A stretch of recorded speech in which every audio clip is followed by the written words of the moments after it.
person. It's only in person, although it is being recorded. And I'm grateful all of you are here. And happy holidays. And I'm excited to hear from our wonderful panel.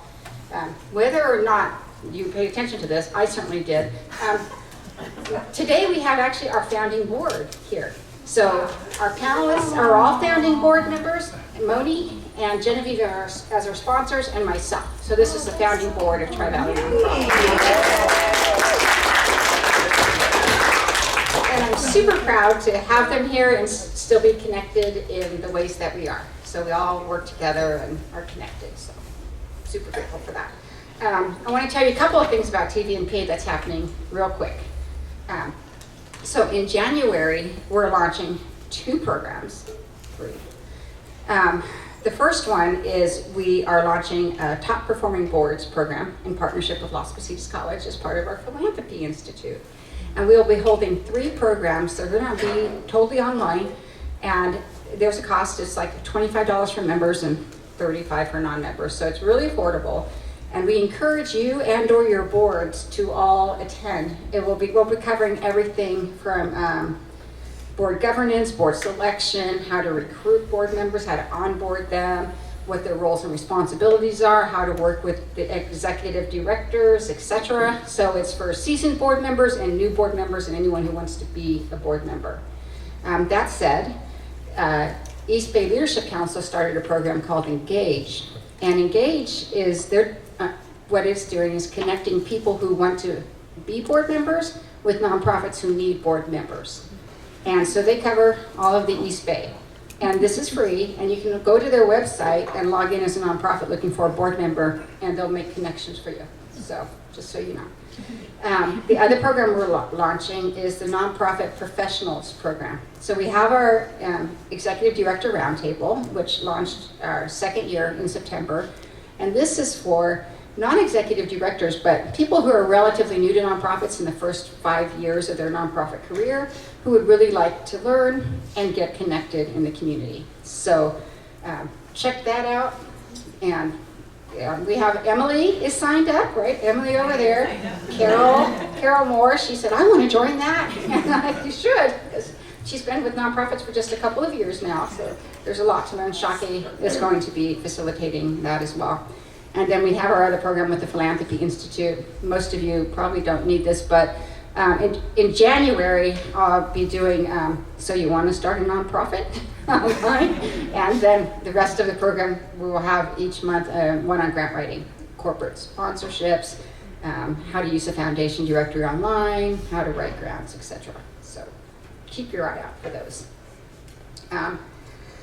Okay, now what we have always done in the olden days pre-COVID, we haven't done this since COVID, but we're going to give it a shot because it's always absolutely one of my favorite parts of our program, is when we go around and have each person introduce themselves. I love to see who's in the room, and it's good for you to see who's in the room. And at our very first nonprofit TVNPA meeting ever, we did that. And I would say behind every nonprofit is a love story. And for me, it was that day when we went around the room and everybody introduced themselves. And I fell in love with the nonprofits, all of them at that point, which is why I love TVNPA so much. So I'm going to start here with Angie, and then we're going to go through here, and then we're going to go to Emily and Rose. No, we'll do that section, and then we'll come to Helena, and then go back over here, okay? And I'm going to be an example. I'm Kathy, and I'm the president and CEO of Tri-Valley Nonprofit Alliance. That's what we want from you. Angie. Angie Carmignani, a nonprofit consultant. Carolyn Siegfried, Executive Director of the Pedrosi Foundation. Christine Hillman, Acting Director of Tri-Valley Haven. Susan Houghton, I'm going to name three Valleys, Community Foundation, Sunflower Hill, and Livermore Lab Foundation, and now I'm taking this off.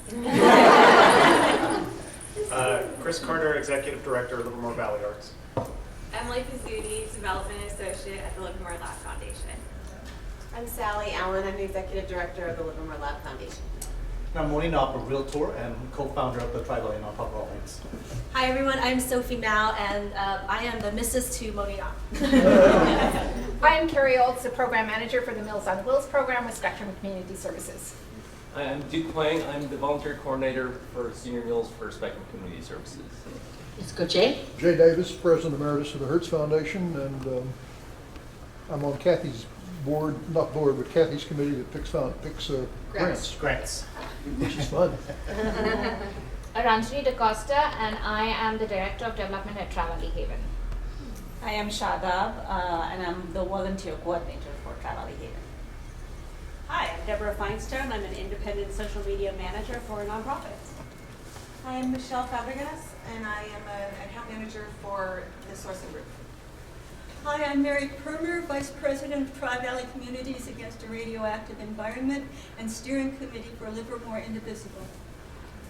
Teal McCon, volunteer with Tri-Valley Cares. Randy Ramos, founder, veteran. Hi, I'm Rob Givney, and I'm learning about grant writing and want to learn more about nonprofit organizations. I'm currently volunteering with Open Art Kitchen, but I would like to learn more about the nonprofits there, and that's why I'm here. Helena. I'm Helena Cruz. I work at Las Positas College. I'm an outreach specialist for arts and humanities, automotive and welding. Hi, I'm Tracy Farhad, CEO of Visit Tri-Valley. Hi, I'm Ritu Alawalia. I'm with Pacific Chamber Orchestra and Pleasanton Art League, and soon PCAC, Pleasanton Cultural Arts. My name is Dana Bicker. I'm the Assistant Director at the Nephrotic Syndrome Foundation. I'm Genevieve Gatman-Soa. I'm Principal of GTS Consulting. I'm Secretary of the Board for Cape Head Start and a founding board member for Tri-Valley Nonprofit Alliance. Hi, I'm Ann Brown, Group Leader for Tri-Valley Citizens Climate Education. I'm Carolyn Young. I'm the Operations Manager for Johnny and Friends Bay Area. Good morning, I'm Yanira Guzman. I am a trustee for Livermore Valley Joint Unified School District, and I am also a workforce development and leadership coach. Elena Ladone, VP of Fundraising and Marketing at Humanity First USA. Mary Dyer, Representative Kinder Care. Sabrina Franklin with Momentum Marketing. I'm a nonprofit development consultant. Jamie Duckworth. I am the CEO of Access Elite Firm, and I'm a new board member for TVNPA. Yeah. Lisa Henderson, CEO and President of Set to Thrive. Jean King, board member of Livermore Ecuador Symphony Association and Livermore Arts. Good morning, I'm Renee Kellick, and I'm a board member of the San Ramon Historic Foundation and a recipient Of the grant, yes. Glad you're here. Lyle. Lyle's our trusty IT guy, by the way. I just help every nonprofit be better, is basically. Lyle Wright, the right. I had Wright Consulting Solutions, so I help pretty much nonprofits do a lot with sports and athletics in schools, and tons of educational foundations, probably like 10 of companies in here I probably help you with. So. Carol Moore, Operations Manager at TVNPA. Bruce. Bruce Scott, I'm a pediatrician, and present time I'm a member for the Valley here on our committees that have to do with our COVID problems, and it's for Alameda County's Health Department. Thank you. Nick? Nicholas Harvey, founder, CEO of Bay Area Redwood, and Livermore Chamber Emerging Business of the Year for 2022. We missed. Oh, back row, Kelly. Yes, sorry.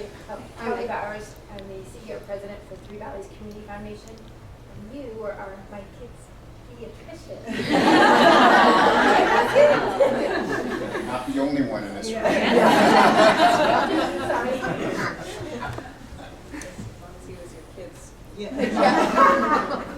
Good morning, my name is Juanita Alarcon, and I'm the Regional Director of Johnny and Friends Disability Organization.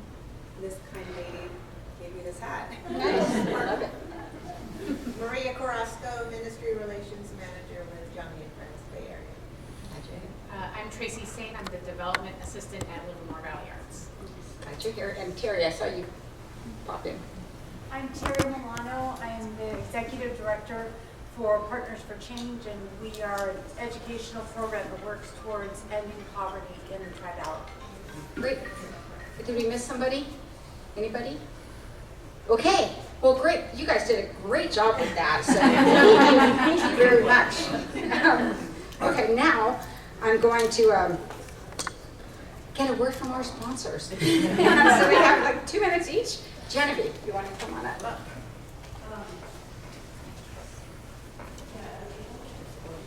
Words here. Good morning, everybody. It is such a delight to be back here in person. I am proud to be on the founding board member. I was at the first meeting on invitation from Moni, our other sponsor. This was a true grassroots experience. I work with nonprofit organizations in my own business, GGS Consulting. I do strategic planning, development planning, communications. So I'm your person when you need to turn your vision into impact.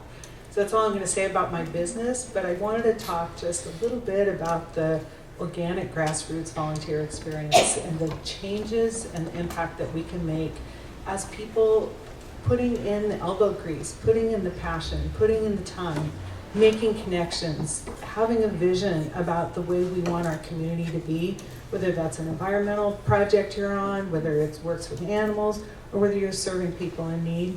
I'm on the board for Cape Head Start. I'm secretary there.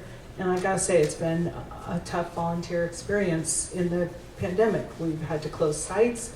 Have you ever tried to do online learning with an infant? You know, a little challenge there. You know, so how do we serve people? We serve them not only with our professional staff, whom I adore at TVNPA, by the way, we also serve them by being the people who come, who show up, who come and do the work, who come and listen to the people in need, who engage with our community. And I can't say that I am I'm so proud of this community in the Livermore and the entire Tri-Valley. And the work that you do here is the stuff of life. We could not be the Tri-Valley and the community we are in this region today without everything that every one of you does. And personally, I just want to express my thanks for that. But I also want to think about, I want everybody to be thinking today about the collective impact that we can make as the Tri-Valley Nonprofit Alliance here. You're either attending, you're a member, you're a board member, and welcome to the board. I'd love to see new board members. But every one of those roles that we play has a role in making an impact on the lives of the people who live here. So thank you, and have a great program today. And it's really great to see my colleagues from the founding board. It's really, really awesome. Thank you.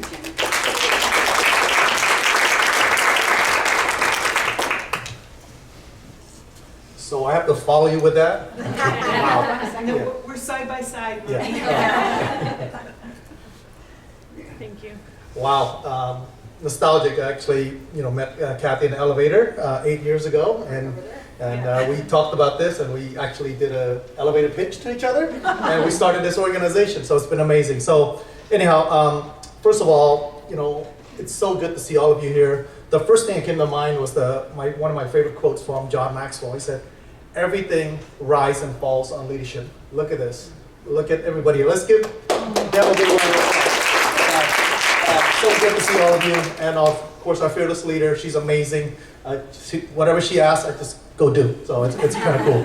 But for those of you who don't know me, my name is Moni. I'm a local realtor. I help people buy and sell homes, but I specialize on the preparing your home for sale and to get you the most dollar. Our company provides up to you can loan up to you up to 5% to get your home ready to go onto the market. So this way you get the most money out of it. I have a whole renovation team that works with me that we can get your home usually done in about 10 days to 14 days, no matter what the needs are usually, and we can get that done and get it onto the market. That's what I do for a living. So if you mention Tri-Valley Nonprofit Alliance, or if you say you're from the nonprofit world, I would love to donate $1,000 to Tri-Valley Nonprofit Alliance and also $1,000 in your name to a nonprofit of your choice as well. And that's what we do. My life has always been about serving. It's always been about giving back. And in fact, my wife, we just got married about almost a year ago now, and we both believe in the same way. We're so blessed, and we just can't wait to give back. In fact, that's one of the things that we do is we host a lot of nonprofit at our home and in our backyard. We have our own event center, and that we love giving back. So this is our way of giving back as well. But please support us, support me, support our company, and we would love to give back to you. Thank you so much. Kathy, let's give Kathy another big round of applause.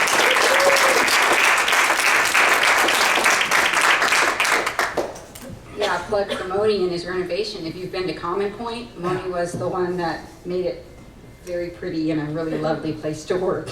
Brought him his team and whoosh! So, all right, so we just check everything. Doop, doop, doop. Holiday song by Chris Carter.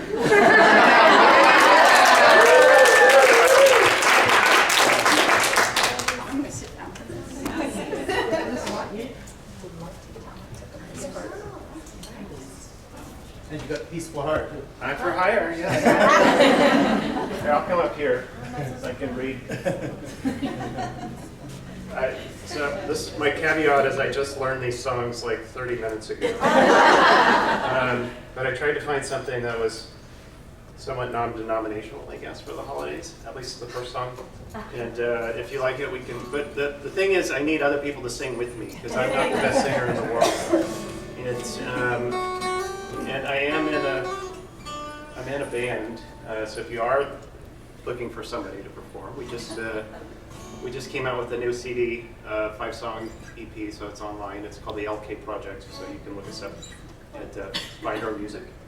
And it's mostly acoustic, and we play whatever you like. We know lots of songs. We were just at Page Mill Winery last weekend, so we're all over the place. So this is, see if we can try this. The weather outside is frightful, but the fire is so delightful. There's really no place to go. So let it snow, let it snow, let it snow. It doesn't show signs of stopping, and I brought some corn for popping, and the lights are turned way down low. So let it snow, let it snow, let it snow. When we finally kiss goodnight. Now I hate to be going out in the storm, but if you really hold me tight, all the way home we'll be warm. 'Cause the fire is slowly dying, and my dear, we're still goodbying. As long as you love me so, let it snow, let it snow, let it snow. All right, let's try that bridge one more time, okay? When we finally kiss goodnight, now I'll hate to be going in the storm, but if you really hold me tight, all the way home I'll be warm. And the fire is slowly dying, and my dear, we're still goodbying. But as long as you love me so, let it snow, let it snow, let it snow.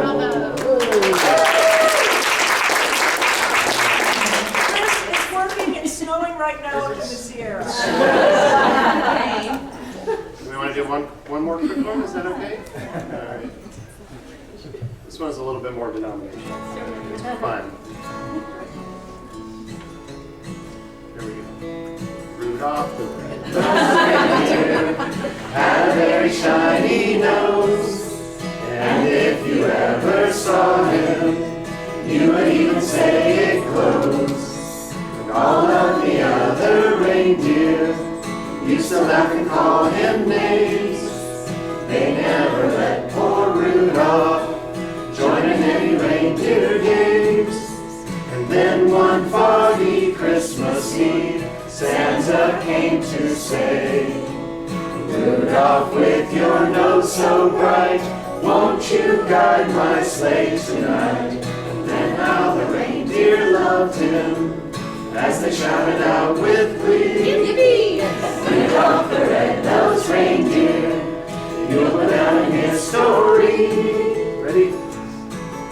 And then one foggy Christmas Eve, Santa came to say, Rudolph, with your nose so bright, won't you guide my sleigh tonight? Then how the reindeer loved him as they shouted out with glee, Yippee! Rudolph the red-nosed reindeer, you'll go down in history. You'll go down in history.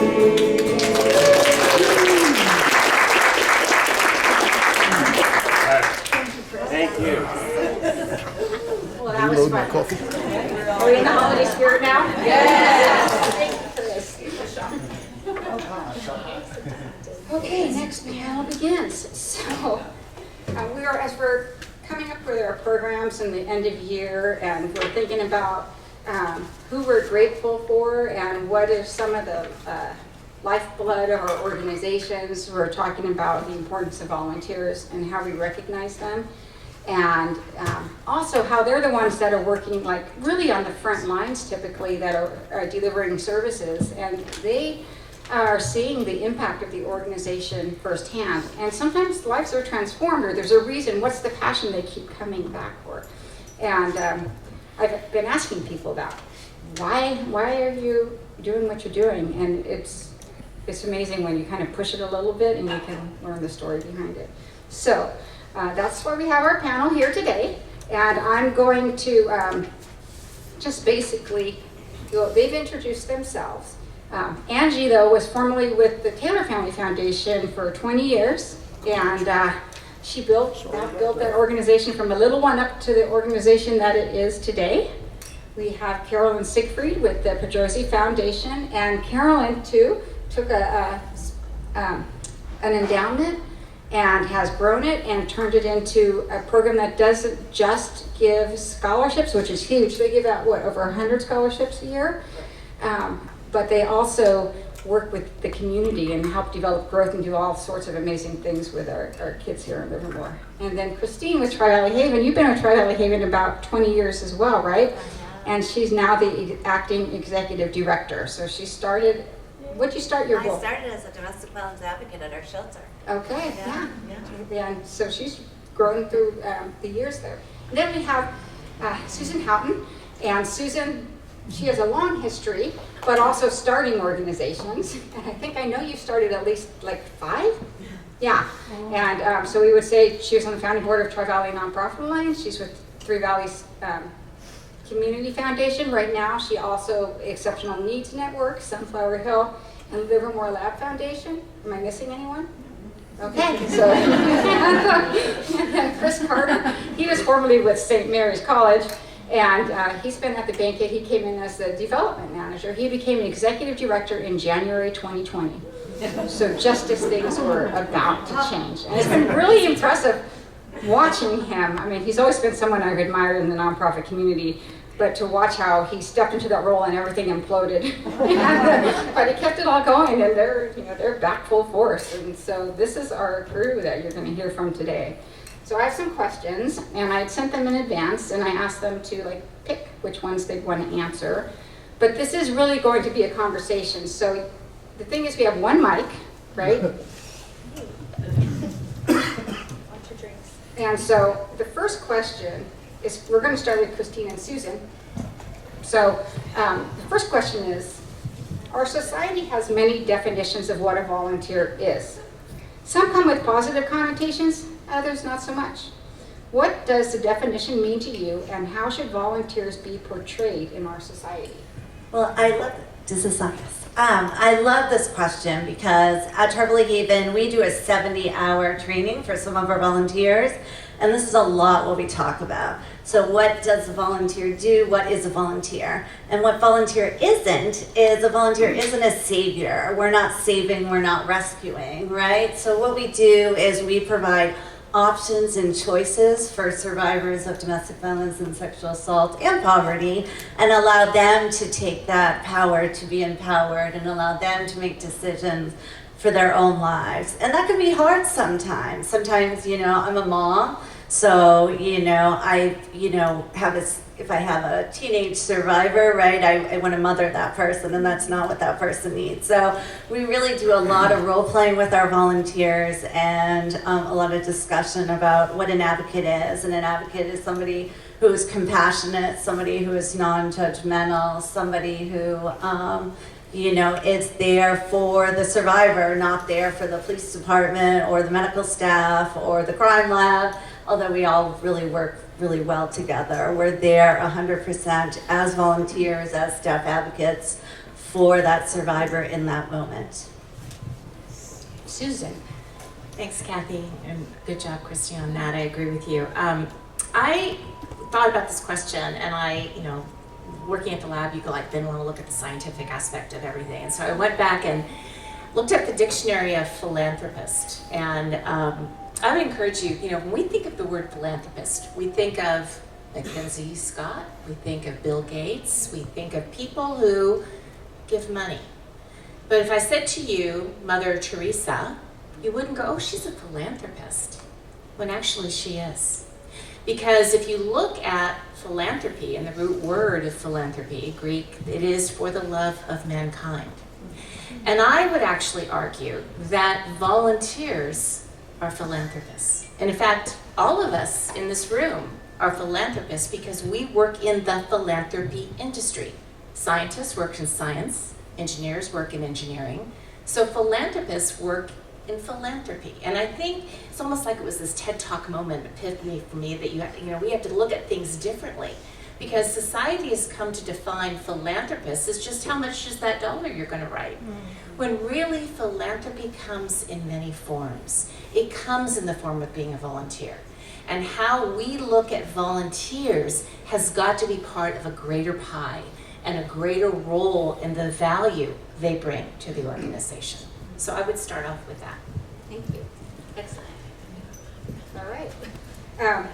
So Angie's going to cover, does your organization have a volunteer plan? Yeah, so historically, yes, volunteerism was part of our every strategic plan I wrote when I was with the Taylors. And it also was a budget line item. Say that out loud and then let it sink in. It was a budget line item. It was ensuring that that plan happened quarterly, happened weekly, happened monthly. It was part of our business. Because for us, my perspective was our volunteers are simply an extension of our staff team. Right? They're out there advocating for us. They're out there being ambassadors for us. And so to build them into our business plan was not a question at all. To build them into our budget, not a question at all. It just so happened we had a board that believed in volunteerism, so that helped. But again, dovetailing into what Susan is saying, they are as valuable as your $10,000 donor, your $100,000 donor, your $50,000 donor. They have earned their right to be part of your vision, your mission, because they chose you, right? They chose your organization. They chose your organization to spend their personal time in. And some do it on a whim, but some look it up. They look up what you're doing. They ask around. They ask their friends. They do their own research on us, and they chose you. And so they deserve to be treated as any donor because their time is worth a great deal to them, and now it's worth a great deal to you. So planning, absolutely.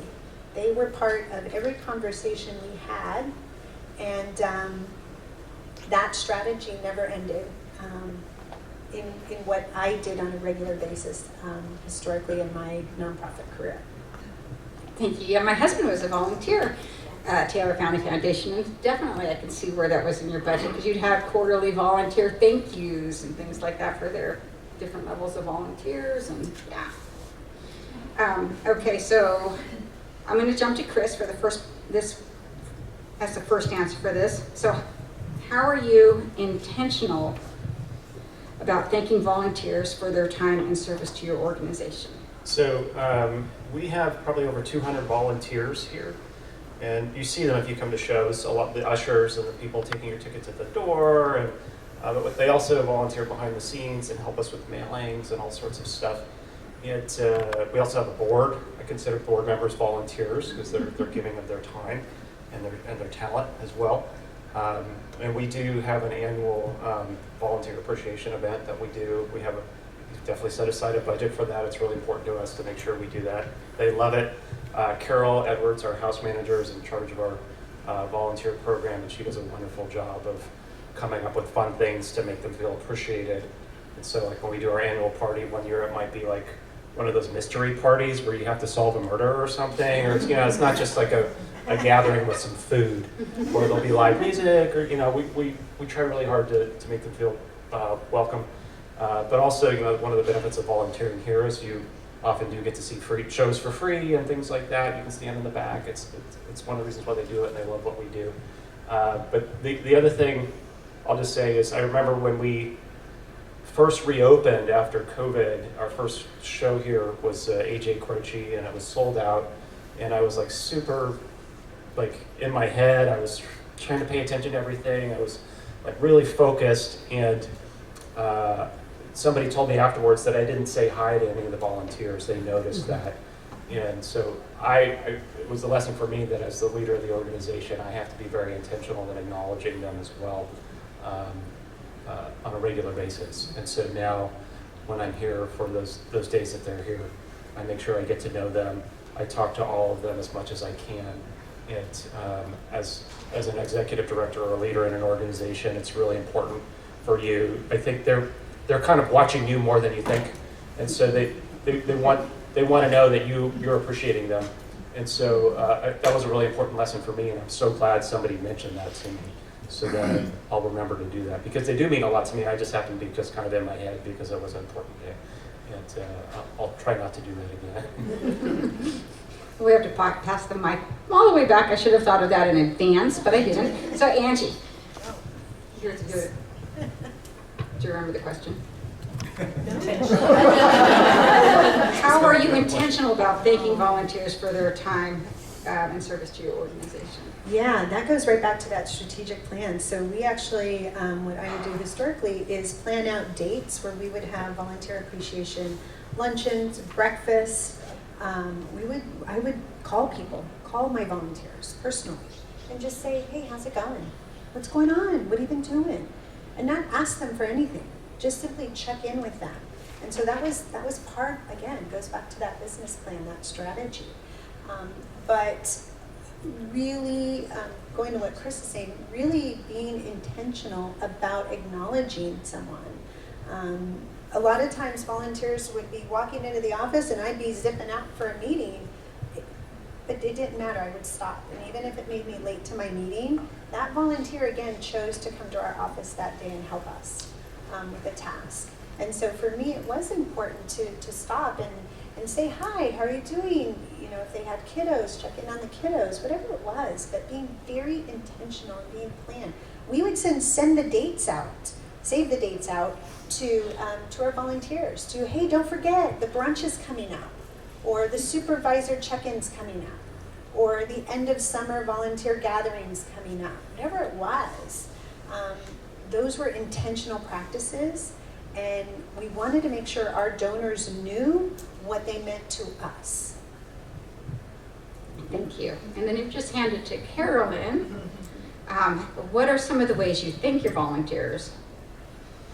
So I'm going to have a little bit of a twist on this. I think one of the really important ways that you thank your volunteers, besides telling them thank you or giving them gifts, is to listen to them. So we have we're a scholarship foundation, and all of our applications are reviewed by volunteers, and that's done anonymously. And we are able to fine-tune that process every year because we ask for feedback from our volunteers, from our reviewers.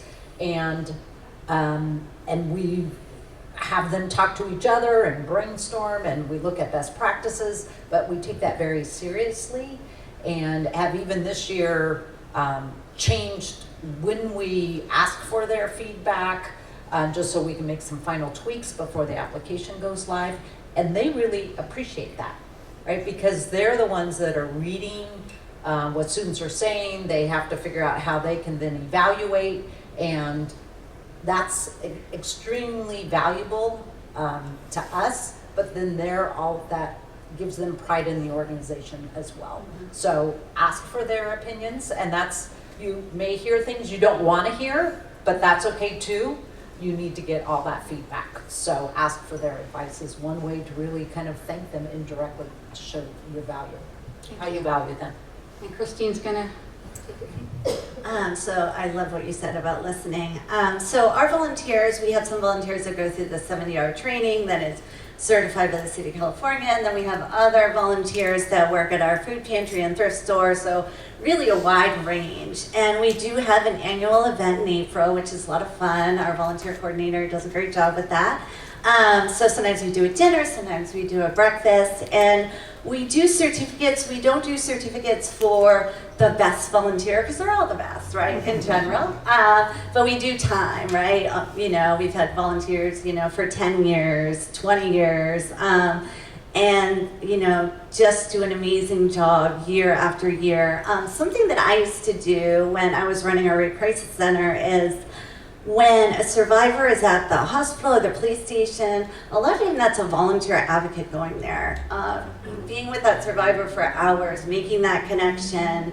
And I would always send a handwritten note afterwards telling them, you know, the impact that they made. And I'd send like a vintage Tribally Heathen shirt or a mug or something, just, you know, and it wasn't really what I sent, it was just that I was sending something, I was checking in.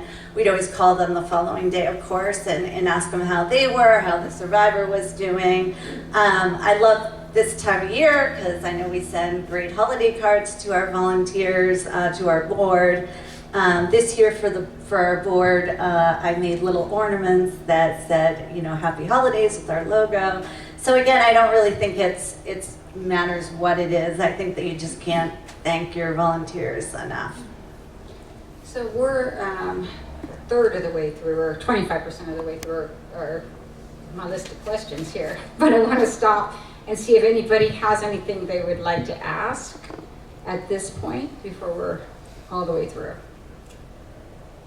Okay, I just don't want you to lose it. Oh, hi, Jimmy. So Reddit volunteer programs can be challenging because it's complex. So who wants to answer how you handle the complexity of managing volunteers who are signing up for, and you have multiple events, and what's the operations side of the challenges that you have to deal with?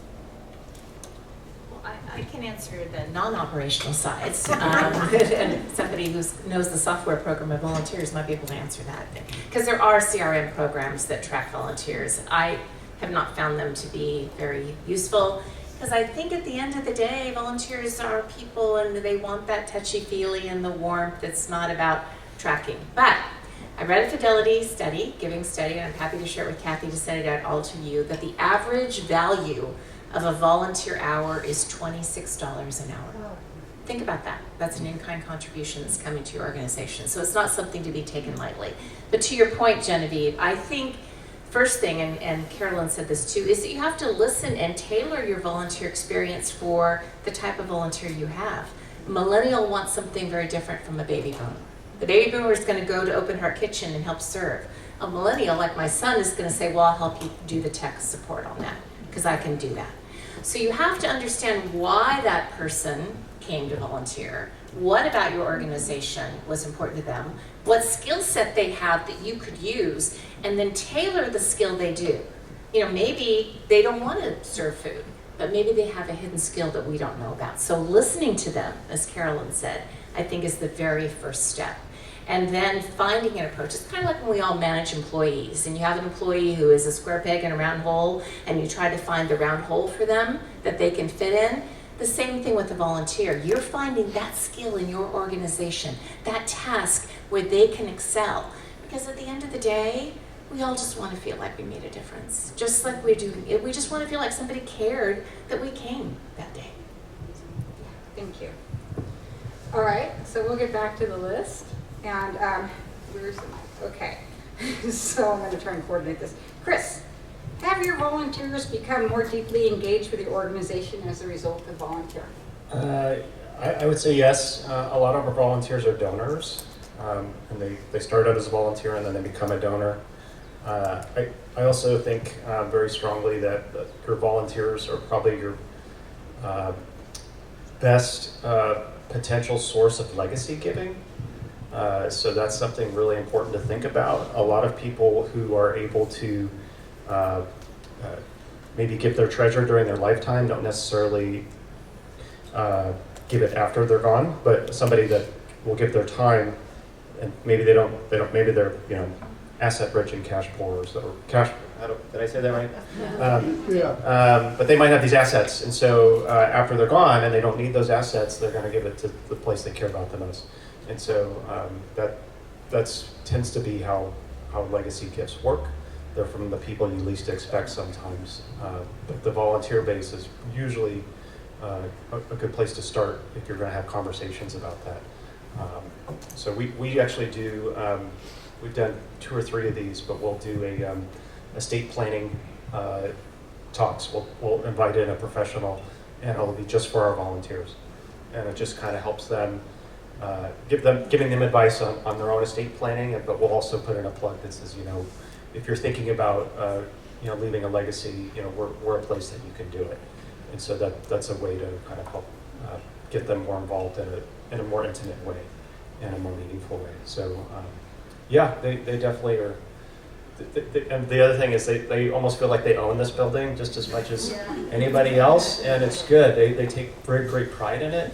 And you know, they find stuff, they pick it up, they do all sorts of stuff. They email me and say when something happened. You know, so it's really helpful for me to have all these volunteers being, you know, so having such great ownership of the organization and what we do. I recall a few years ago somebody left you guys a house. Yes. What was the connection? That was not a they weren't volunteers, but they were members at the very lowest level. So they donated about $125 a year, which is our entry-level giving program for membership. And they came to a lot of shows, and then after they had both passed away, they left us their home and their estate, which was worth about $700,000. Wow. Yeah. So as you were just saying, you know, you don't necessarily might be cash poor, but as you said, asset rich. You just never know. Learn. Yeah. So Angie, you were the other. Was it you? That was the other one on here? Yes. Repeat the question. Have your volunteers become more deeply engaged with the organization as a result of volunteering? Yes. On a multitude of levels, yes. You know, and I'll frame it 2 ways. We had volunteers that were with the organization I was with for 30 years. We had a couple that actually came and volunteered on their first date. And then their kids were my interns. Wow. Right? How awesome is that? That's a legacy of giving, right? I think that I always say dating, right? You're dating that donor. Well, that donor could be a volunteer. That volunteer is getting to know you, getting to know your operations, getting to know how you do things. Are you a good fit for them? And at some point, they decide, I want to be married to you. I want to be married to you. And now I'm going to start giving you money every year, or every month, or every week, whatever it is. But again, that becomes part of the relationship culture piece of your organization. Right? That should be on your radar at all times, that we're out dating a lot of people. Right? But at some point, we really have to start having a different conversation, not only with our donors, but with our volunteers. You know, you might have a volunteer that comes to you once a year, but you love them and you know you can't get through that event without them. Well, what do? You ask them out, come out more. Get more involved. Hey, I'm working on a project I'd love your opinion on. Really engaging them on different levels consistently. And again, being intentional in your ask of your volunteers. I believe volunteers are donors. In my mind, they're no different. I treat them the same way. Whether it's my 16-year-old intern or it's my 60-year-old donor writing a $50,000 check. In my mind, they're the same. I have interns that now have grown. They're running companies. They're vice presidents of companies. And guess where they're giving? To the organization that they grew up in, to the relationships that I built with them. And teaching them that your time to give is just as valuable as someone who's able to write a check. So Caroline, Have your volunteers become donors, board members, or community ambassadors? So I would say yes to some of that. Sorry, I was yelling in the microphone. But I think Susan pointed out, and what Angie, they both said this in a different way, is that all of our volunteers are donors because they are donating their time.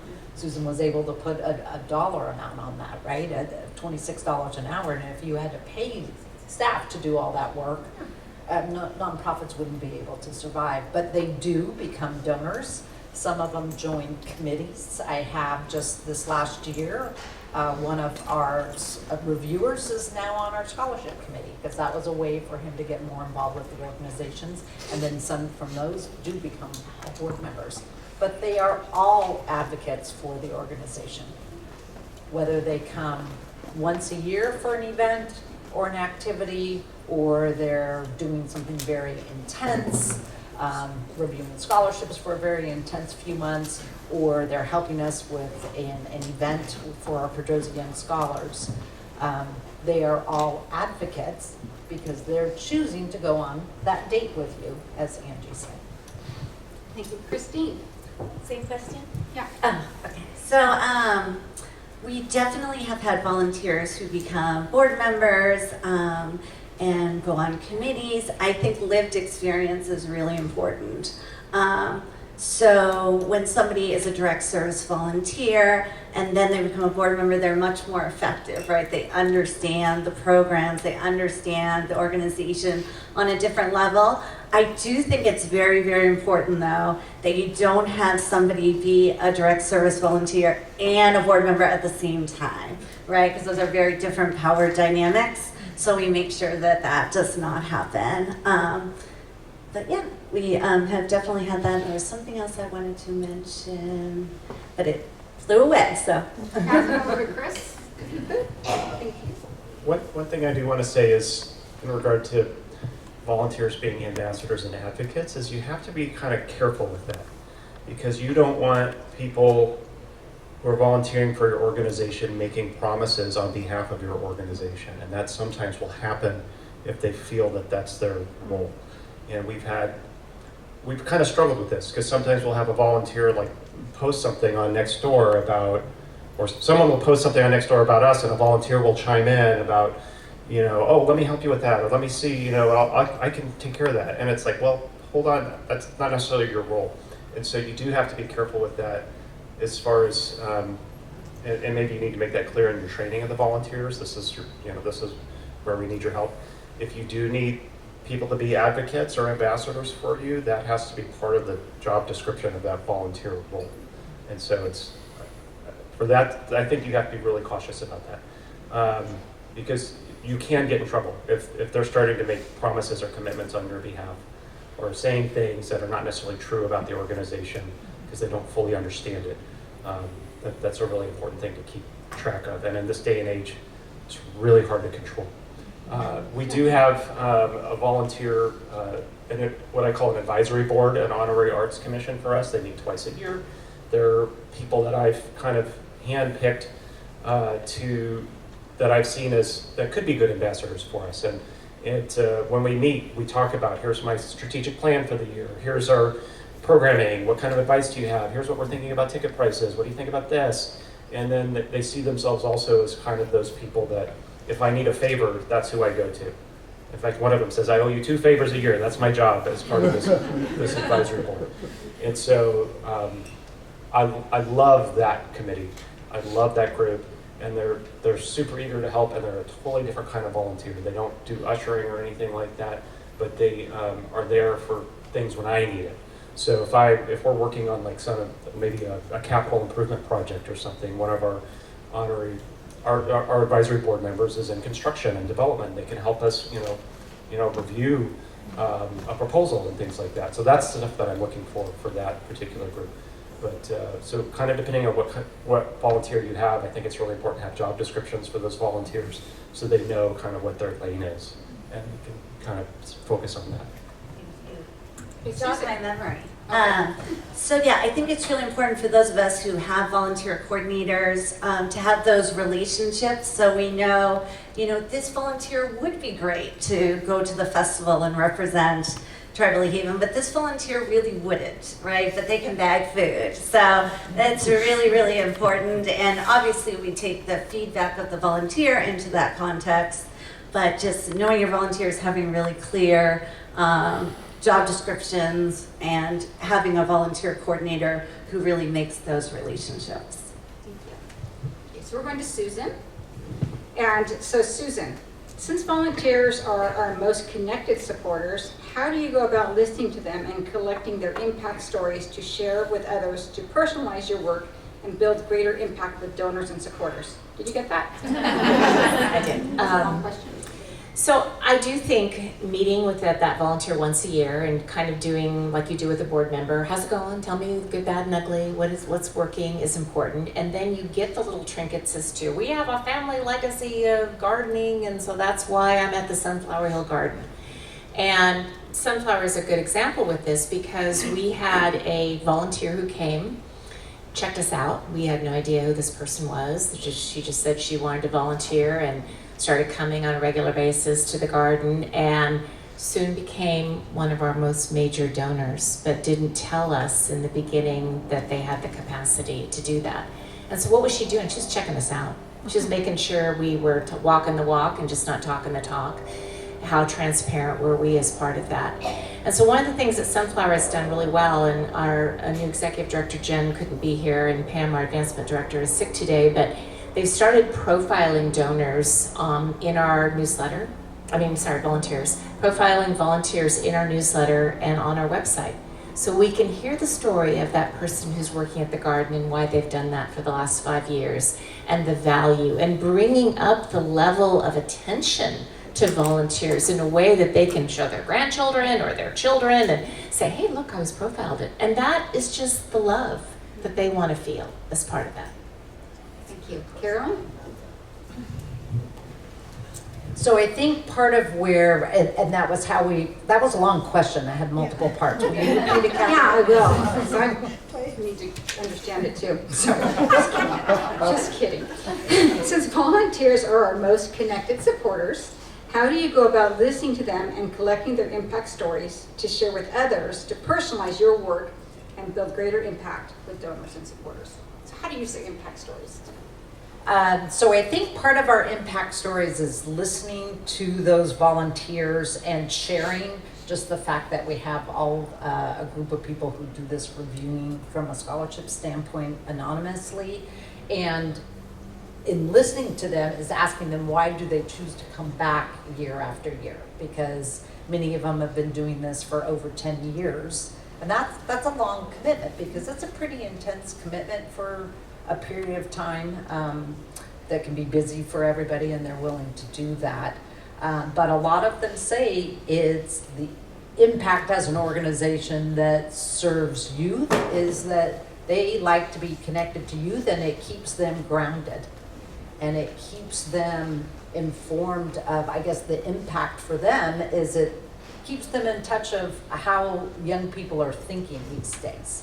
And I think that that's a really important thing that then goes out and makes an impact in the community in their mindset as they're looking at the rest of the world, because they get this little peek into the lives of youth and teenagers, high school graduates, college students that they might not hear otherwise. You can keep the mic. The next question's for you. When asked, were your volunteers eager to share their experiences and stories? Yes, they are. I think we all are. We like to talk about the things that we love to do, right? How many of you don't like to go into a room and be able to then share with other people the things you're excited about? So keep that in mind. They're happy to be there, right? They're choosing to date you. You know, if you're on a new date or a new relationship, you want to talk about that. So, of course, they're happy to do that. Thank you. Okay, Christine. Yes. Once you've collected your volunteer impact stories, what are some of the ways you've shared them? So this is really, really important for Tribal Haven because we don't, due to safety and confidentiality, have our clients share stories. So even if we ask a client, they probably don't feel like they can say no, right? I'm asking you, but then I'm also the person who's, essentially providing shelter and food, and so, it's not something that we do. So having that other individual who's not a paid staff member who can share a story, and of course we're very clear that they have to do that in a confidential way, but we've had volunteers share at donor appreciation events, and they can talk about how they went to the hospital and how they were there with the survivor when they made a police report, and how, because that client trusted the volunteer, they then came to us for therapy and ongoing support and healing. So really, really important. We've also had volunteers we've interviewed them for our e-newsletter. That can be really, really helpful to sort of share their story and why they're doing what they're doing. And we've also had them be interviewed in newspapers when they said, we really want a client story. And we said, we can't do that, but we can have a volunteer and you can take a picture. And they're okay with it. Can you share with us your best volunteer story and how you thank them? I have so many, but I'm gonna narrow it down here. So we had a woman, I love the full circle stories. So we had a woman who was a former client, and every year we do a big holiday program where we provide gifts and food to over 3,000 Livermore, Pleasanton, and Dublin residents. And I was at our holiday program a few years ago, and a woman came with her son and her father, and she brought gifts, and she was volunteering to sort, and she told me that she used to be in our domestic violence shelter, I didn't know this before, and that she had relied on the holiday program. And she continued to come year after year till she moved out of the area. And that was just amazing. I have one other story. We had a woman who was at our shelter about 19 years ago with her 8-year-old and her 4-year-old. And she had been shot by her husband in front of her 4-year-old. And she survived, thank goodness. And she was, monolingual Spanish speaking. She learned English. She got a job at a local retail store, and just really, used all of our services. Well, 19 years later, that 8-year-old was, 25 or whatever, and because this was a few years ago, you're like, math doesn't add up. But she came and wanted to go through our 70-hour training. She was also, partaking in a master's degree program to become a therapist and to help, survivors as she has been. So I think sometimes that lived experience can be incredibly helpful for volunteers as well. Susan.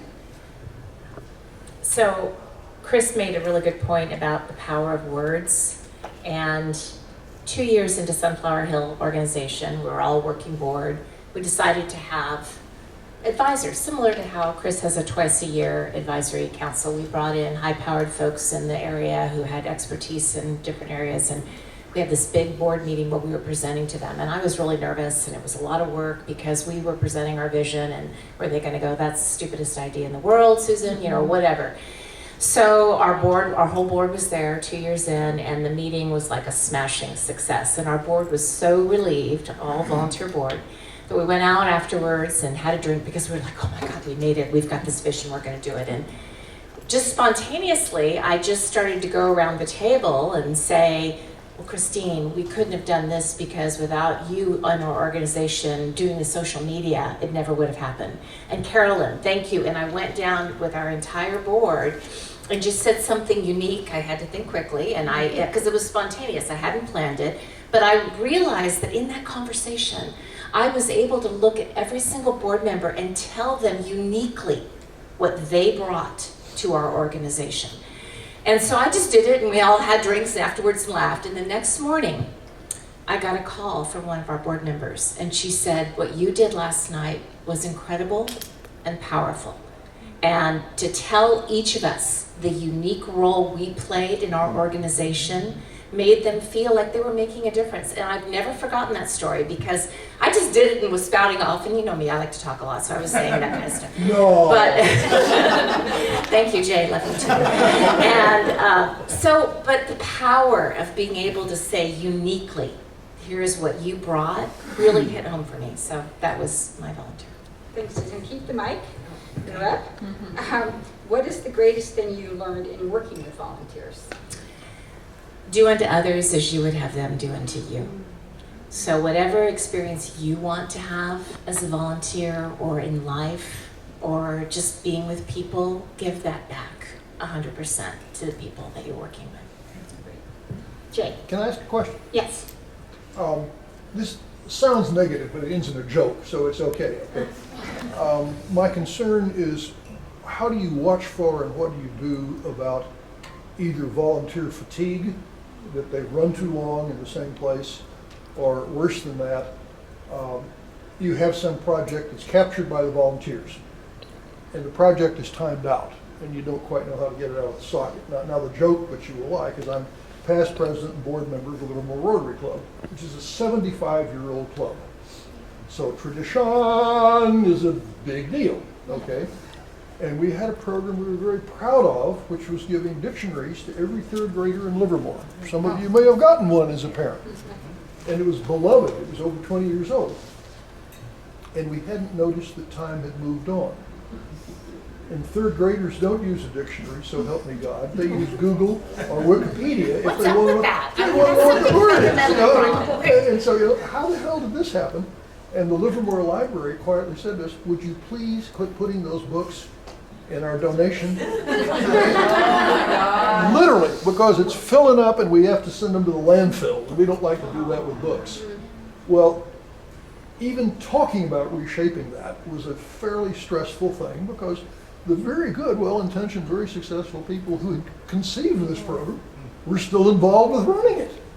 It was not a big part of our philanthropy in the community, which is some tens of thousands of dollars a year, but it was noticeable. And repurposing it was a very, thank God I was off the board and past president. It was sort of like defusing a bomb. You know, you weren't quite sure which wire to cut and if you could touch that screw.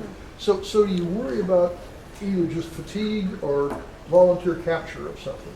Some of your organizations probably insulated against it, but how do you deal with this issue? Help?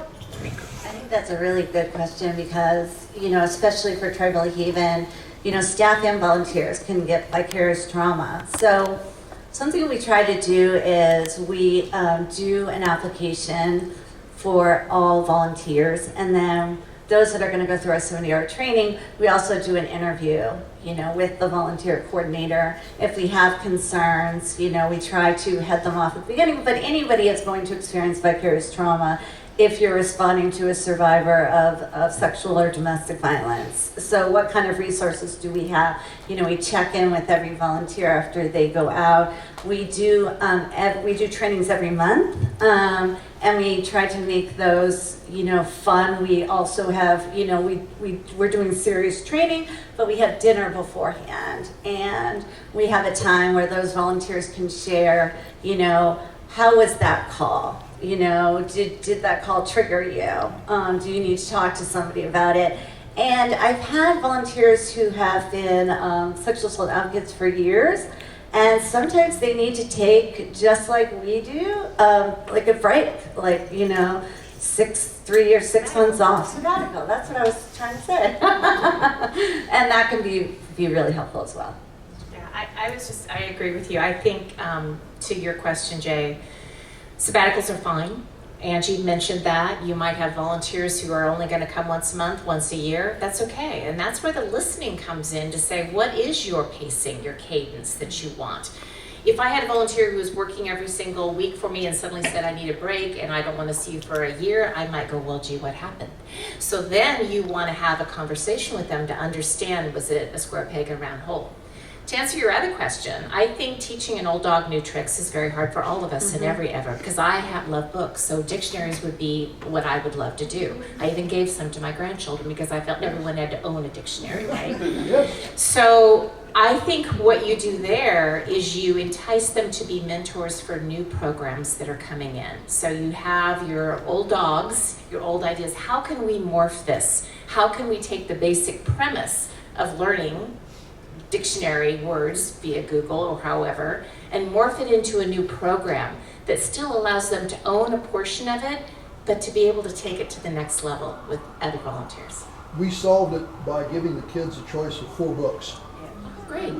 Put the people to work picking and vetting books for 3rd graders. See? And You solved. So why did you ask us this question? Was this a test, Jay? Davis? I didn't know if we were pathology. So, okay, I'm going to go to our next questions because we're almost done with them. What is the greatest thing you learned working with volunteers? Carolyn.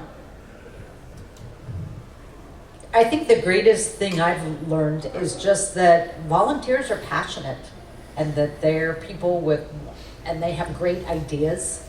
Sometimes as a staff person, or you think, well, we know all the answers. So that's one thing, is it's taught me to be very open-minded to listening to others. Thank you. And Angie? Repeat the question, please. What is the greatest thing you've learned in working with volunteers? Yeah, for me, it's being able to watch, say, a 15-year-old and a 75-year-old work together across those generational lines. And then hearing the conversation of, oh, what if we did it like this? And having the other one respond with excitement, or the other volunteer respond with, oh, let's try this too, right? That to me is awesome, because that child may not have a grandparent. That elderly may not have a grandchild, right? And so to watch 2 people come together and work cross generations, that's pretty cool. So that is definitely one thing I love with volunteerism. I think the other thing too, which is really interesting, is there is a sweet spot for people to decide, I want to volunteer. And either they were dragged to it, and I use that strongly, they were dragged to it by someone else, by a sorority sister, fraternity brother, a mom, right? A class somewhere in elementary school. But it's a really small window. So when they come to us, we got to hold on tight to them. And as I said goodbye to many interns over the years, and they would go off to college, I would tell them, I would challenge them. Say, look, you're going to get busy. You've got weather to deal with in Boston, whatever it is. 1 hour.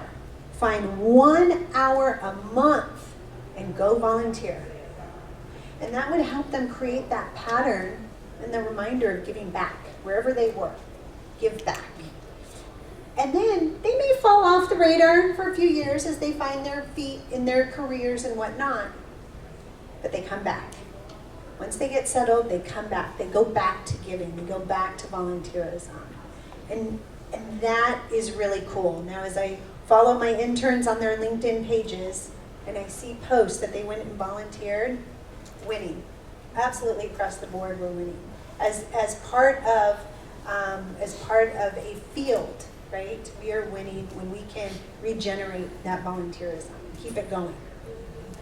Okay, so we'll pass this down to Chris, but I'm going to share something really quick too. And this has to do with my boys. First they volunteered at Taylor Family Foundation, and then they also participated in the Little League program, forgetting what it's called, where they, do you remember, Susan? Do you know what it's called? The Little League program? Mm-hmm. The Challenger program.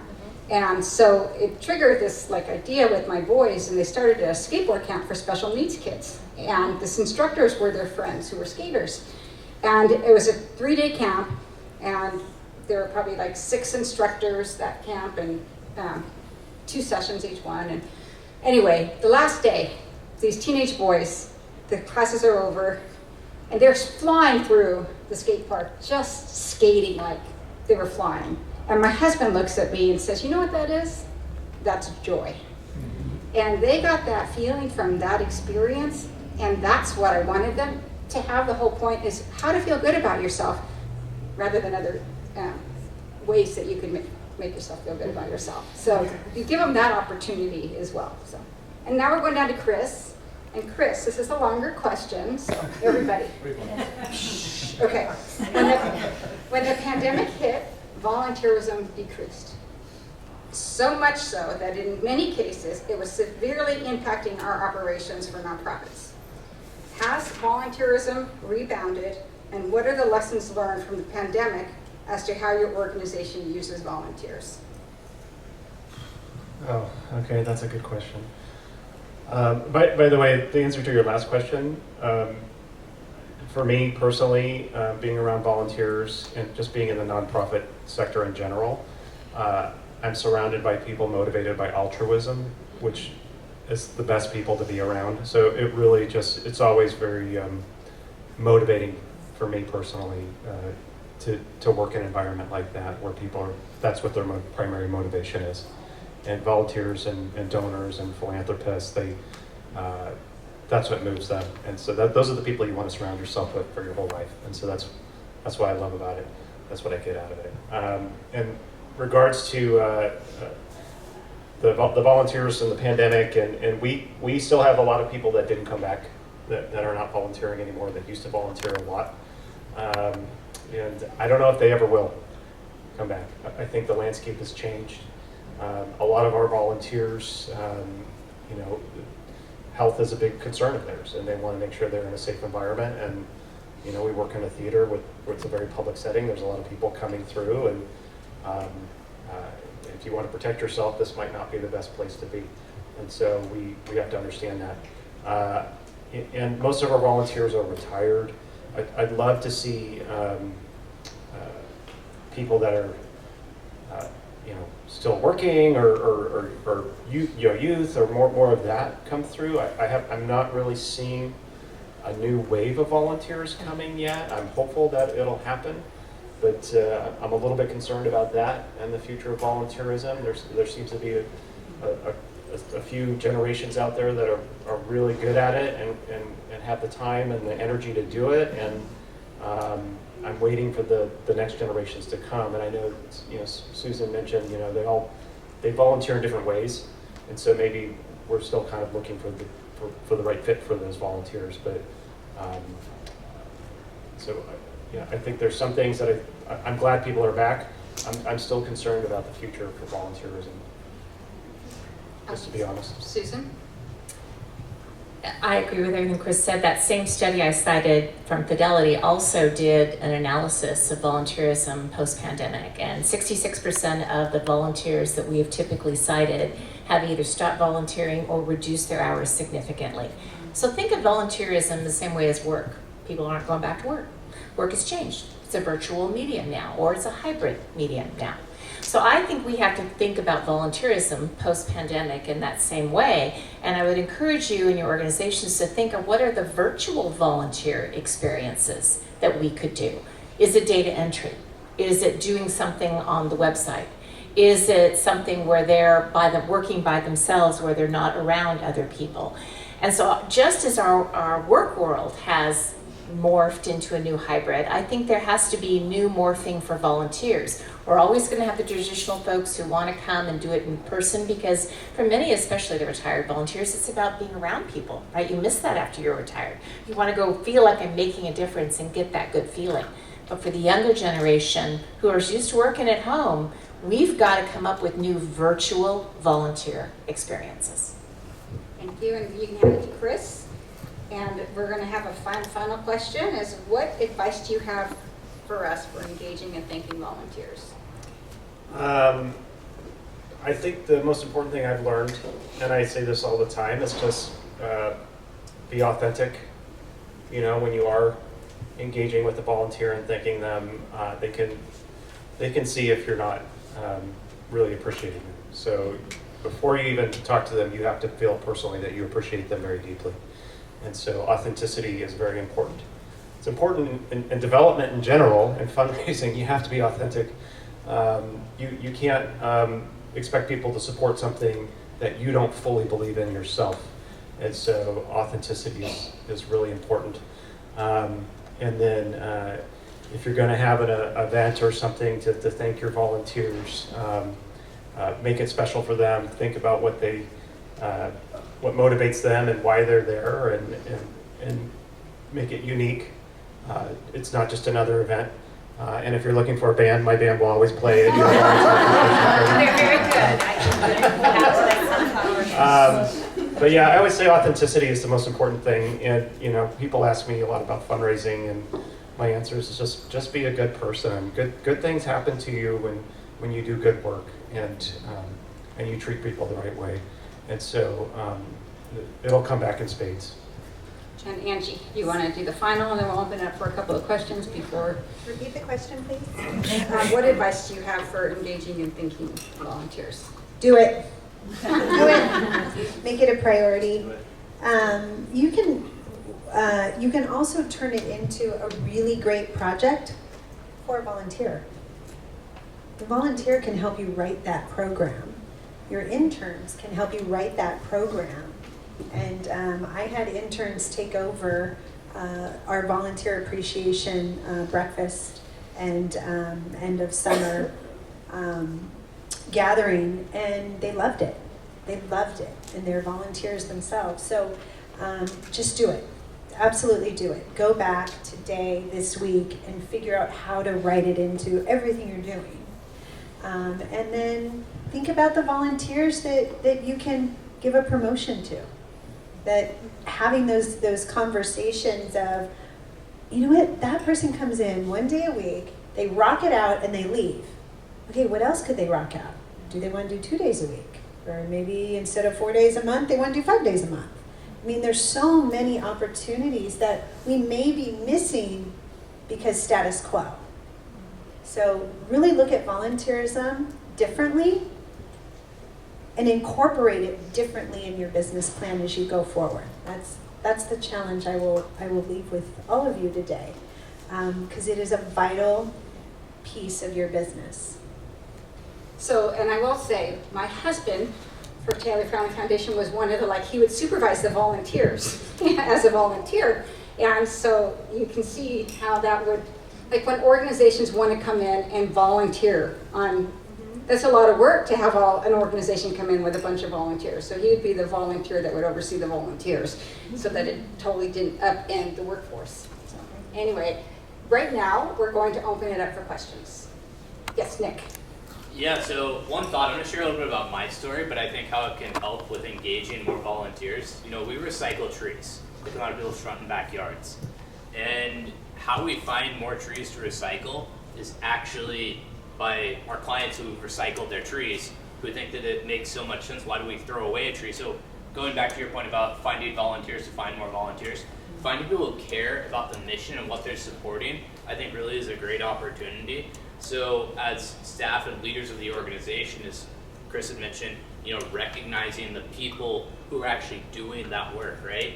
And so I think trying to engage volunteers further, not burn them out, as you had mentioned, right? But finding people who really care, and I think using different mediums, whether it's Facebook, whether it's Instagram, whether it's Nextdoor, hopefully no Karens on there. But no offense to any Karens in the room, by the way.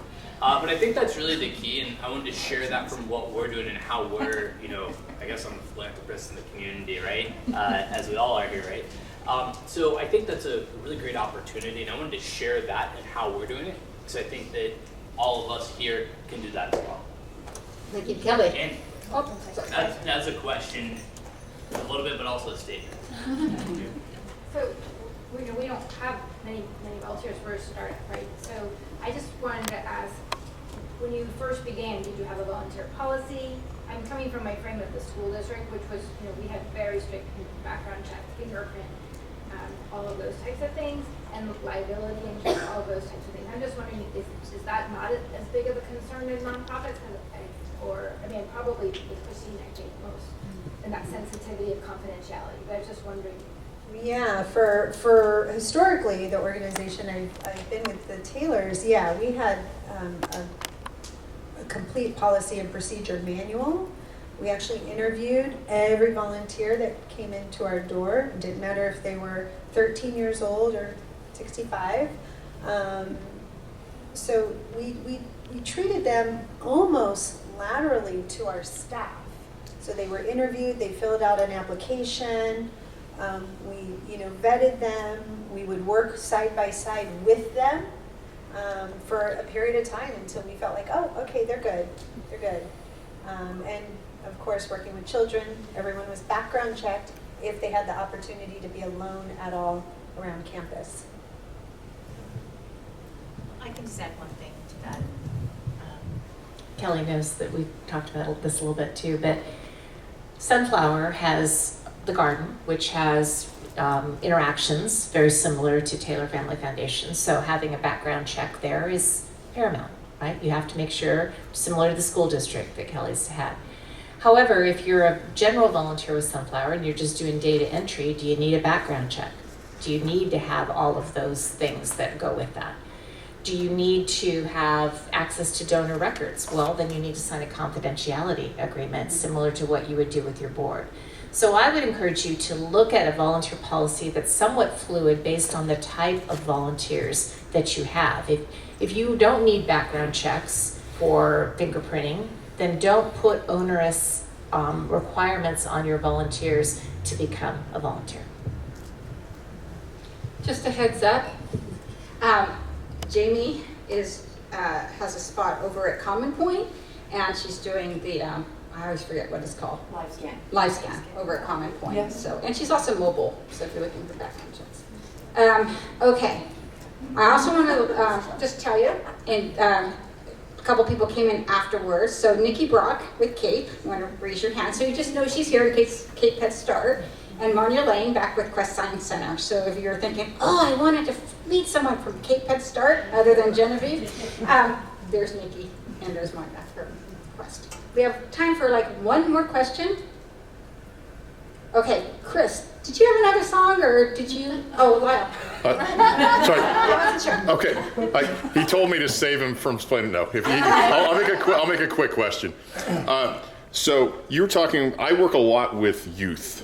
And the problems, I think you said, the deals of the problems of the future of volunteerism, that I would say in our generation, I think that community service, the giving, the involvement with like family and church and neighborhood, the philanthropy spirit seemed to be more popular.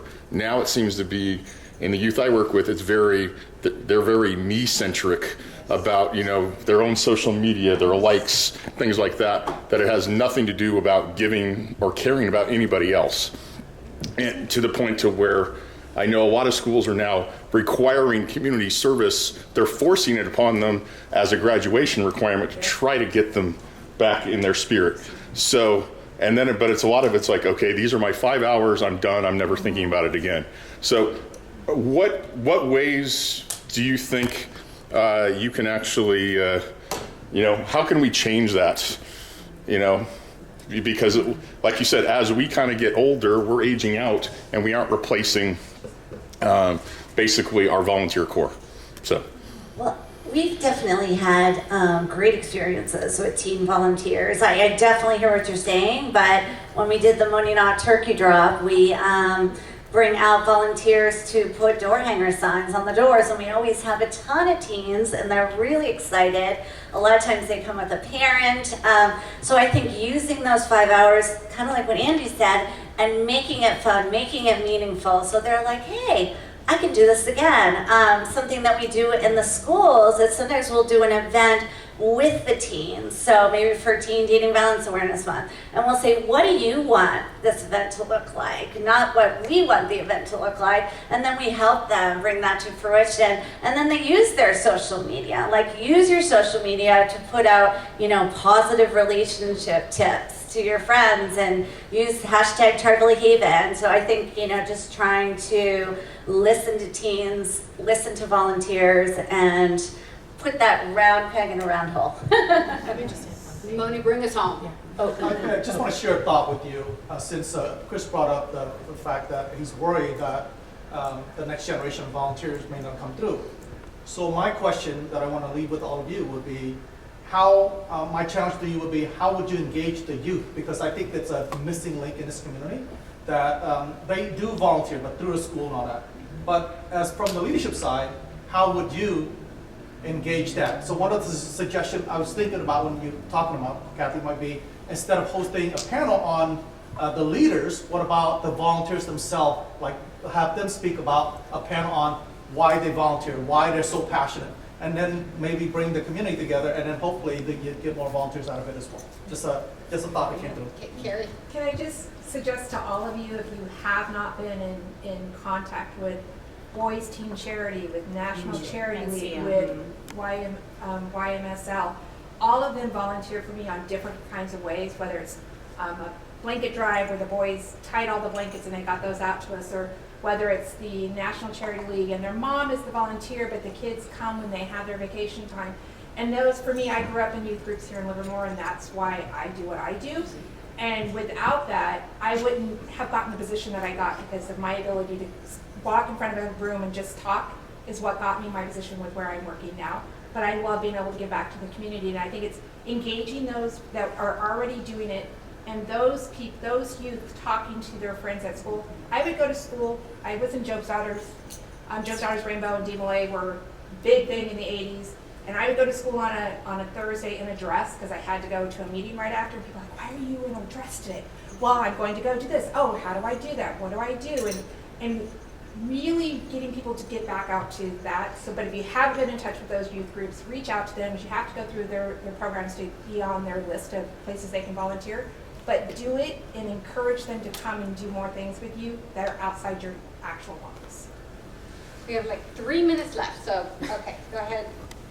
I want to build on what Moni said, and to some extent what you guys were talking about. I don't think the missing link in volunteers is necessarily teenagers or children. I think it's the in-between, the working people, and I'm in there too, right, myself. Far from retirement, not a teenager at all. And so what would be interesting would be to get a panel of those people together, people who do find a way to volunteer, even though they are busy, they have kids, they're still working, they don't have a lot of free cash, all that, definitely don't have a lot of free time. How do they do it? And that can be very inspirational, because even like, for example, me, a lot of the giving I do is virtual. It is digital. I am not a teenager. So I actually, Travel Haven works a lot with the youth groups that my colleague here was mentioning. We do work with National Charity League and Boys Teen Charity, YMSL.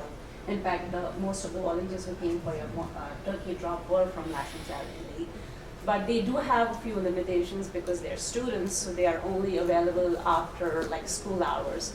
So what I usually try to do is I try to reach out to them for special projects, like when we have our special events like the Face for Peace or the gala, and say, hey, you guys can come in from 4 to 6, and you can help us put together centerpieces or whatever. So I kind of try to tailor-make the assignment to what their availability is, and we do get a lot of hours from them. We have a great relationship with them, and I'm happy to say they're happy with us as well. Mary, last, okay, running out of time. Okay, well, I'm thinking of my grandson as you talk about this. He's 14 years old, and he got started organizing foods for a food drive, and then clothing for a clothing drive with his mom. And then I got co-opted into some of that too. And now he's on a youth commission in Redwood City for youth and teen advisory.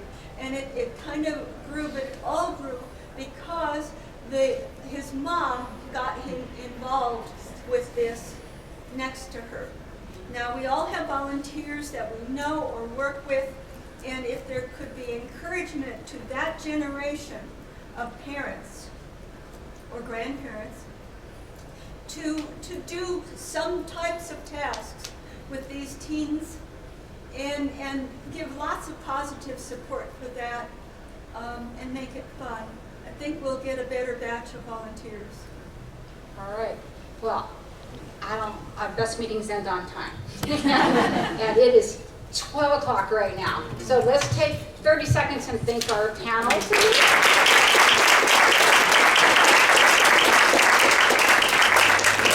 Thank you, Angie, Carolyn, Christine, Susan, and Chris. Really appreciate it. Thank you for our sponsors. I would like to get a picture of our founding board together.